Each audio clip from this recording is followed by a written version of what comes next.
everyone, I'm Christian Cosico from BTBT3A. So ngayon tatalakayin natin kung ano nga ba yung paniniwala ni Miss Alexie sa home economics. So ngayon sisimulan na natin. Ang unang katanungan ay, ano ang pumapasok sa isip mo kapag naririnig mo ang salitang home economics? Ayan. So, para sa akin, kapag naiisip ko, unang na dumarating sa sa isip ko kapag sinabing home economics is more about sa mga gawaing bahay. So, alam naman natin kapag more on gawaing bahay is house chores.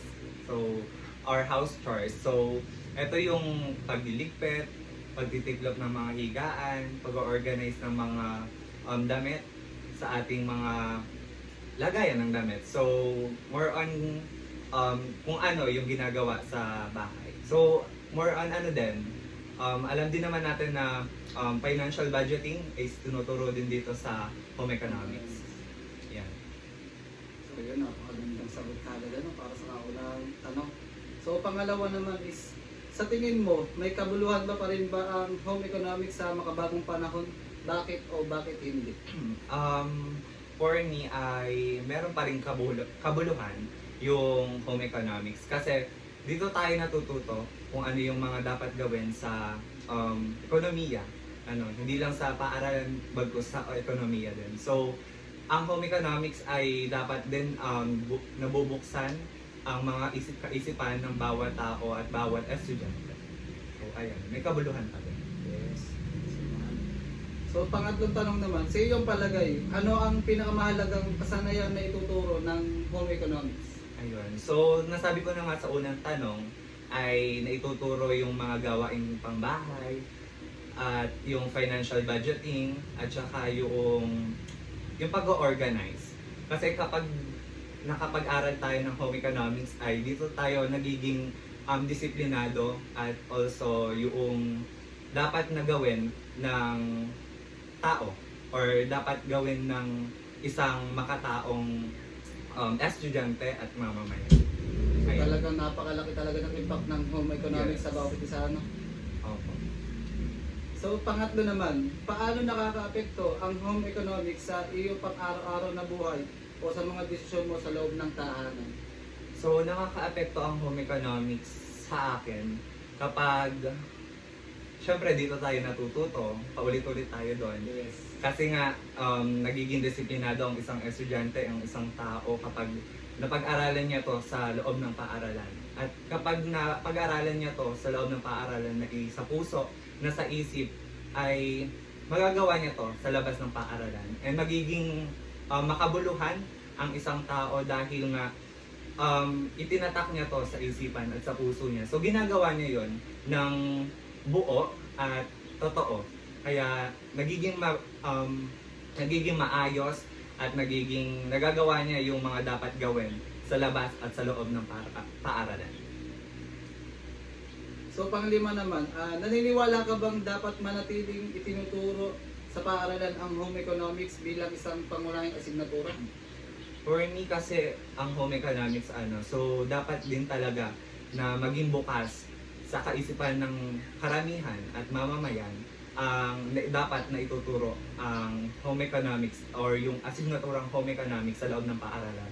Dahil nga ito yung magiging backbone ng isang tao or ito yung magiging kalakasan ng isang tao dahil nga kapag nakikita ng ibang mga tao yung isang tao ay nagiging parang kuwari kapag hindi ka marunong, so parang i-judge ka ng iilan kapag hindi ka marunong sa mga gawaing bahay.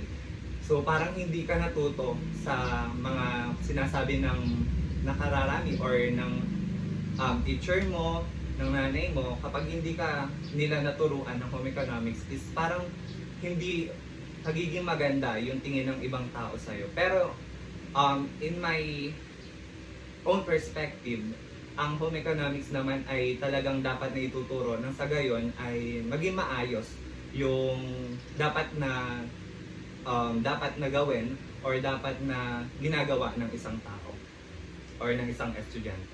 Yes, tama naman. Kasi syempre, di ba, yung home economics is hindi lang siya basta sa paaralan o sa bahay lang talaga, di ba, natututunan. kumbaga malaki din talaga yung epekto nito sa atin kasi syempre makakapagbigay ito sa atin ng panibagong mga opportunities, mga Oo. ano to. Kapag hindi ka Kagaya marunong, ng trabaho, oo, ganun. kapag hindi ka marunong talaga sa, ayun yung parang kauna-unahan na dapat magbibigay sa'yo ng disiplina ang home economics. So, hindi ka makakapaggawa or makakagawa ng isang pagbabago kapag hindi ka marunong sa home economics. Yes. So, pang-anim na katanungan naman, anong mga pagbabago o pagpapabuti ang maipapayo mo upang maging mas kawili-wili at kapaki-pakinabang ang home economics ngayon? Magiging kawili-wili. So, for me naman ay nakakawili or nagiging maganda din naman yung discussion more about sa home economics. Kasi nga dito tayo natututo at parang napapalawig lalo yung kaisipan natin sa mga gawain pangbahay at also sa mga gawain panglabas. So, dito din tayo nagiging buo kapag na isa puso at nasa isip natin yung home economics or yung asignaturang home economics. So, more on dapat para maging buo tayo ay dapat na bukas ang ating isipan at itinatanim natin to sa puso natin at ginagawa sa loob at sa labas ng paaralan. Pati kasi syempre, di ba, pagka sinabi nating home economics is, syempre katulad yan, more on talagang matrabaho. Oo. Kaya dapat talaga, tutok tayo, kumbaga, mas Sinasapuso. pinagpupukusan natin yung bagay na yun. Oo. So, pang-pitong katanungan naman, sa iyo palagay, paano nakakatulong ang home economics sa paghubog ng pagkatao at kasarilan ng isang tao? Ayun. So, nagiging buo tayo kapag, ayun, nasabi ko na ata nung sa unang question. So, parang nagiging buo tayo kapag, ayun nga, isinapuso natin, tapos gagawin natin siya sa labas ng paaralan, at nagiging maayos at nagiging mas, ang tawag doon, nagiging maayos, yung ginagawa natin sa labas ng at paaralan at ekonomiya, yung magkakaroon siya ng pagbabago. So kasi nga napag-aralan natin to sa loob ng paaralan at isinapuso natin ito, itinanim natin to sa isipan natin, nagiging maayos at nagiging yung parang nagkakaroon ng pagbabago kapag ginawa natin siya sa like sa pagtulong lang diyan sa paglilinis ng ating kapaligiran, bahay, ayan, sa paggagawa sa maayos na trabaho. So, doon natin makakamtan yung change or yung pagbabago. Kasi syempre, di ba, hindi lang naman, kasi syempre sa home economics kasi hindi lang basta yung skills mo lang talaga na didevelop eh. Tsaka rin pati talaga yung personality mo. Kumbaga, doon ka matututo na maging responsibleng tao, Yes. maging malinis sa Disiplinado. gano'n. Oo. So, pang walong tanong naman, sa tingin mo ba, dapat bang pareho ang kalalakihan at kababaihan na matuto ng home economics? For me, yes. Kasi nga, hindi lang dapat ang babae ang gumagawa sa loob ng bahay. So, dapat maging ang lalaki ay dapat din na matuto sa gawaing pambahay nang sa ganun ay hindi magkaroon ng discrimination between the sex or gender Sa lalaki at o babae, no? sa kasarian ng isang tao. So dapat matuto din ang mga tulad nyo na mga lalaki na kung ano yung dapat na ginagawa ng babae ay dapat din ginagawa ng mga lalaki. Lalo na ay pinag-aaralan sa home economics ang pagtatahe. So, hindi lang dapat na alam ng mga kababaihan ang pagtatahe, bagkus dapat alam din ng mga kalalakihan kung ano ba yung ginagawa at dapat gawin kapag merong, kumari, tas yung mga natin, mga damit. So, kumari, ikaw lang na ang nandiyon, halimbawa, so, ikaw lang yung nandun sa bahay nyo, wala yung nanay mo, wala yung ate mo. So, dapat ikaw, bilang lalaki, more on dapat alam mo din, dahil nga nag-aaral tayo ng home economics, dapat alam mo din kung ano yung pagtatahe or yung simpleng pag-stitch ng damit natin. So, ayun. Kasi syempre, di ba, kumbaga, yung kung pagiging i-compare natin yung ngayon at yung dati, kasi syempre, di ba, dati, pagka babae ka, pag sinabing babae ka, talaga sa bahay ka lang, di ba? Tapos yung lalaki is Nagtatrabaho. Pero ngayon kasi syempre, parang nagiging Babago baliktad na. Nababaliktad na. nababago na. Kumbaga, ngayon, si lalaki na yung nasa bahay, siya yung gumagawa ng mga gawain bahay, Oo. naghuhugas ng plato, naglilinis ng bahay, mga gano'n. Tapos si babae naman is mag-work siya sa labas. Oo. Tapos, eto namang si lalaki, siya yung magmamanage ng buong bahay or home Yes. manager Mm. ng bahay. So, nagiging baliktad na. Or dahil nga bilog ang mundo, so parang yung si lalaki na yung gumagawa ng gawaing pambahay sa loob Nagiging ng baliktad bahay. din, life cycle nila. Kumbaga, nagkakapalit-palit na. Yeah. Kasi syempre, di ba, pagka sinabi nating lalaki dati kasi, pagka lalaki ka, dapat ikaw yung Nagwo-work, nagwo-work ka, kailangan ikaw yung may mag-earn ng money. responsibilidad, oo, Yes. sa mga anak mo na nandun at sa asawa mo nandun sa Yes. bahay. Tapos pagka sinabi naman babae dati, pagka babae talagang dapat sa bahay ka lang. Oo.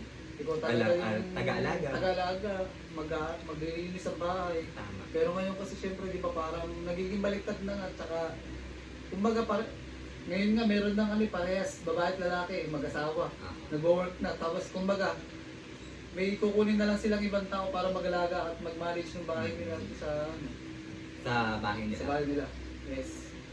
At next na tanong ko is, ano sa palagay mo ang papel ng home economics sa pagsusulong ng matipid at sustainable pamumuhay? Ayun. So, dahil nga natututo tayo na dito sa home economics ng mga iba't ibang skills, strategies, dapat na maging sustainable or sustainable yung mga ginagawa natin sa loob at labas ng paaralan. So, dito tayo napag-aaralan or dito natin napag-aaralan yung dapat maging masino. Yes. Dapat maging, dahil nga meron na pinag-aaralan din natin yung financial management, maging masinop tayo sa pera. So, budgeting. So, kung para saan yung mga dapat natin, alam natin dapat yung luho, at alam din natin yung dapat na wants and yung needs ng isang tao. So, dapat yung mga bills ay dapat naka-save. Iba't ibang mga dapat na expenses. So, alam mo dapat kung paano budgetin ang isang pera dahil mabilis lang din tong kapag nahawakan natin to is mabilis lang din mawawala. So dapat maging mahigpit tayo at malaman natin kung saan natin to ipupunta, kung sa wants lang ba or sa needs natin. So dapat doon sa needs, kasi hindi naman lagi na kinakailangan natin yung wants lang natin. So dapat yung mga needs or yung mga kinakailangan lang natin, lalo-lalo na sa ating ang araw-araw na buhay. So needs na dapat ang asikasuhin or unahin natin. Yes, tama naman talaga. Napakalino na sinabi ng ating bisita ngayon. So, sa last na tanong, So, sa last na tanong, hihikayatin mo ba na magkaroon ng interest sa home economics yung mga kabataan ngayon? For me, oo naman.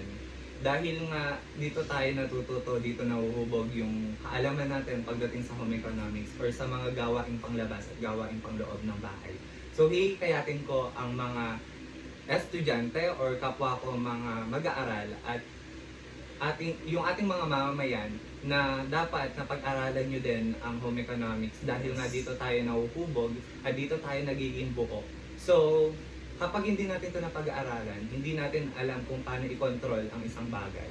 Which is, hindi tayo magiging disiplinado at hindi tayo magiging mabuting isang mamamayan kung hindi natin ito mapag-aaralan. Dahil parang values na rin ang home economics. Kasi kapag hindi ka marunong magluto, hindi ka marunong gumawa ng mga gawaing pambahay at yung mga dapat na ginagawa ng isang tao, hindi ka itao.